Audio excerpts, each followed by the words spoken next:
having been a former DC man, maybe I should have taken my own advice, but I think the times in 2010 were a lot different. When I got selected, I made, Master Chief in 2010 on the USS Patriot in my first Command Senior Chief tour.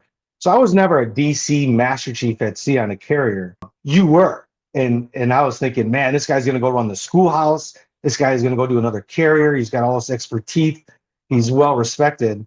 And then you went ahead and put a Command Master Chief package in. I'm like, damn, we just selected this guy. I mean, no kidding. As soon as you were selected, you immediately put a package in that year. Yep. And then selected. So part of me is like, man, we just lost a really good DC man.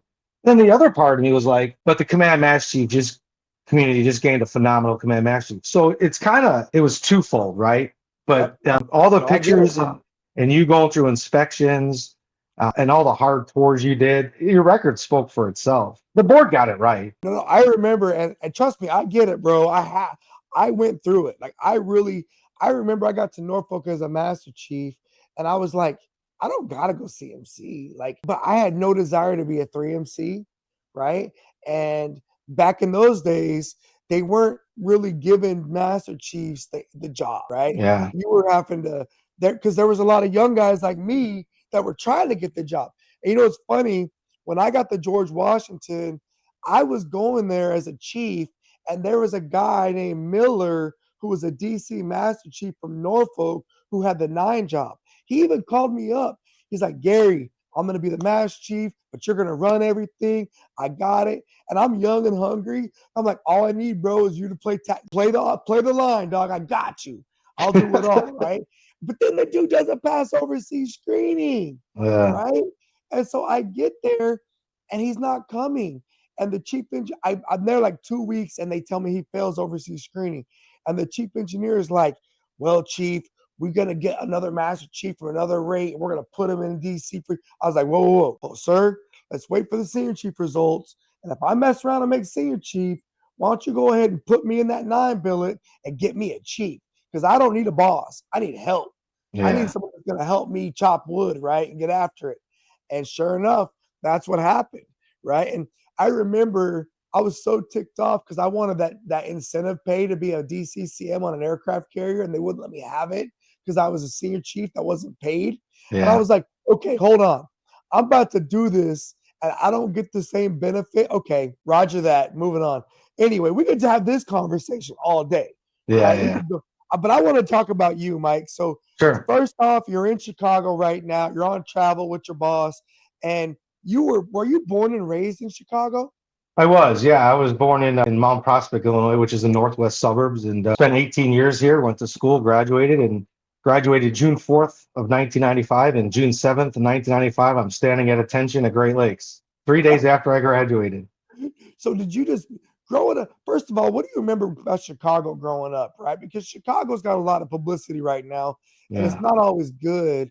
They've always been a big city. They've always had history, right? It also is a city with a lot of character, bro. You've got the White Sox, you got the Cubs, you got the Bears, you've got this heritage of Chicago that's so much more than just the narrative right now of the bad things. How was it for you as a kid growing up in that area, in that community, man?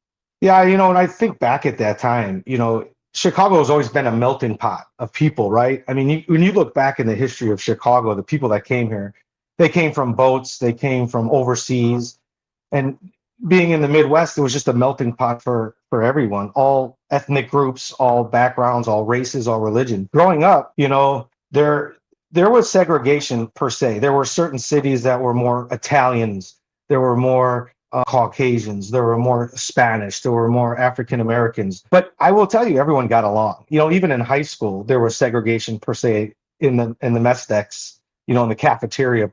Yeah. But everyone kind of got along. Yeah. Chicago has had a bad rap for the last 10, 15 years for a lot of different reasons. And the crazy thing it's still a melting pot, right? But crime in this state is out of control. And, being apolitical, a lot has to do with who the governor is, who the mayor is. We've had governors that are in jail. When you go back in the history of time, Mayor Daley and his grandfather that was the mayor and his father, like there was a history, and Daley was a really good mayor. And then after him, it just started getting a little bit worse. There were Chicago has been problems for many, many years. Yeah. But everyone wants to come here because, you can go downtown and go to, to Little China. You can go to the Polish section. You can go to the Italian section. You can go to the Spanish section. Downtown still has all this history, and it's really interesting and really good. The problem is there's a lot of crime. There's a lot of crime in a lot of different states too. The reason why Chicago gets probably a lot of attention is because every year we tend to in Chicago have the highest, murder capital per rate. And that gets up, and they had projects years ago. Cabrini Green was a famous project that nobody dared to go to. They tore that down years ago. Now it's a beautiful subdivision. It just takes time. And it's unfortunate because Chicago is a beautiful city. It's a beautiful skyline, Michigan Avenue, Lakeshore Drive, all the history of Chicago, the Great Fire in Chicago. The problem is it's overrun by the crime. And I don't know how they're going to fix it, if they're ever going to fix it.